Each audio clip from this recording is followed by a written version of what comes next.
There are nice guys, I'm sure, honourable men who think terrible things and can't get rid of these terrible thoughts and might get some relief just by saying them out loud, telling them to someone. But who, to prevent such thoughts from becoming a cancer in the collective mind, die silent, unsung heroes of the war with consciousness. I wish I could be one of those guys. I thought I could be, but I can't. I'm too weak. These thoughts, these thoughts are killing me. And it would be some kind of relief to know that someone else is thinking them too, so here they are. I need evil. I didn't know how badly I needed evil until I had almost eradicated it. I'm still not sure how much or little evil I really have left available to me, but oh my God, without evil, without sin, I'm nearly at the edge of committing real, all too real atrocity. I don't mean that I need evil in the sense that I need it as a counterweight to good. I don't need it to temper good or to locate it. I need it because I need to commit evil. I need to be evil. To have it dangling there as an option, as a dare. Look, I've read hundreds of clever books. I've had scores of clever thoughts. I see contradiction, meaninglessness and nihilism everywhere I go. I see truth reigning as a futility and falsehood, lying in wait as an essential and necessary ultimatum. I've contemplated philosophy, ideology, religion and power in all of its myriad forms and colours, and nothing has hit me so strongly as the idea that I am necessarily a sinner. That sinning is a need, and that I've got to do it as easily and simply as possible. You might turn up your nose at, for example, the Judeo-Christian mandate not to fornicate before marriage. You might scoff or just laugh off the more mystical prohibitions against orgasming ever or at all. But do you understand how easy it is to sin in this way? Prohibition against sexual gratification almost necessarily must fail. It's such a biological absurdity not to orgasm as much as possible that the prohibition is practically begging you to transvaluate it. How easy it is to sin when the sinning comes so easy. How easy to sin when sinning is entwined with natural desire.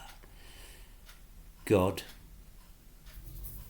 I miss how sinful sex used to be. I miss the power, the shame, the love and the glory, the tragedy and the transcendence wrapped up in that one brief, pleasurable, bleeding moment. Now sex is nothing. Sex is just stupid. At best it can only be fun, but fun has stopped meaning anything to me now. I hope your mind is in a royal right now. I just want to know that somebody out there is feeling like I am right now. I know so much bullshit, but I'll never know what you're feeling right now. Maybe you could save me. Maybe you could bring me back, because do you see yet the logic of what I've detailed to you here? Do you envision the horrible, awful, really terrible consequences? But maybe I'm not being clear. Maybe my thoughts are as scrambled as my conscience. I see that I haven't explained why I need evil. I think I've implied it, but I want to be sure that you understand what I'm saying. I want to be sure that you're suffering exactly as I am. If you've read a thing or two, The Original Sin, The Myth of Prometheus, miscellaneous esoterica and exegeses, if you've come across these things and really thought about them, you'll notice that there's a distinct correlation between sin and knowledge. Did you know that? In German, Sinn is meaning. Alternatively, it could be sense. And do you see how similar sense and science appear next to each other? Are you so sure that any of this is a mere accident? If you don't like all this mystical mumbo-jumbo, then just think about your own life and how much failure and mistakes have contributed to your development. You are not you without all of your sin. You are meaningless without it. But beyond mistakes, think of the freedom that is entailed with sin. Thou shalt not, only because thou canst.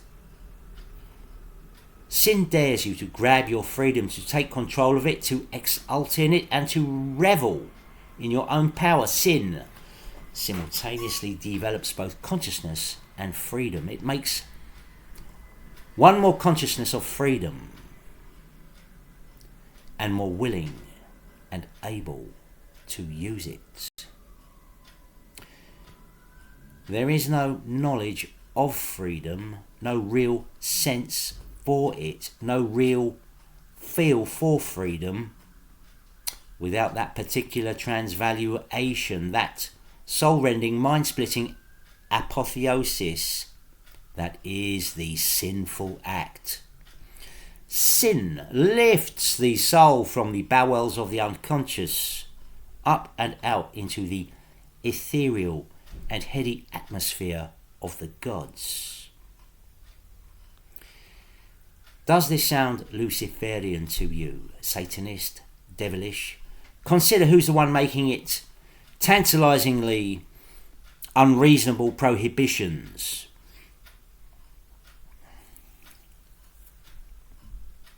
I'm still not being clear if I recognise evil and sinning for all of their worth. If I accept my need of it and translate this need into desire, if I really love evil, if I admire it on a soulful and rational level, then why has it abandoned me? Why am I struggling to hold on to what little evil there is left in me? Or rather, that's not really the issue. My problem is in what options I have left with which to be evil, because I've lost it. I've lost the sense of evil. It has no meaning in all of these petty venalities like sex or gluttony or anger or sloth. I find no evil in any of the things which come so naturally to me as a human animal.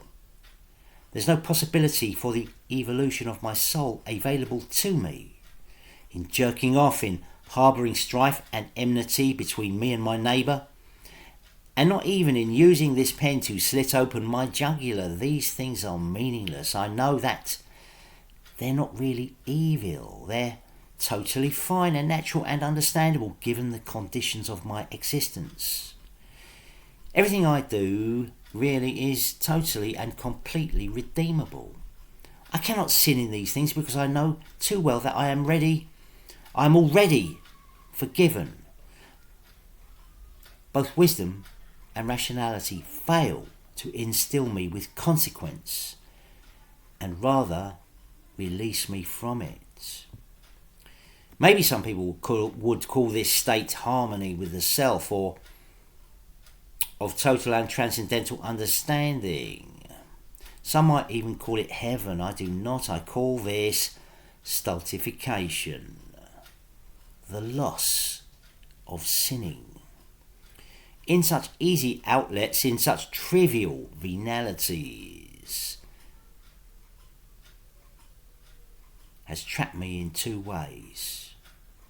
I can no longer ascend the infinite Jacob's ladder of consciousness. I can no longer partake in the eternity of being unless I commit the only atrocities which I see available to me now. Much like matter, evil cannot be created or destroyed, it can only change. Evil has left these simple things like arguing, like sex, like eating too much good food, and has fled into progressively more horrible images of divinity.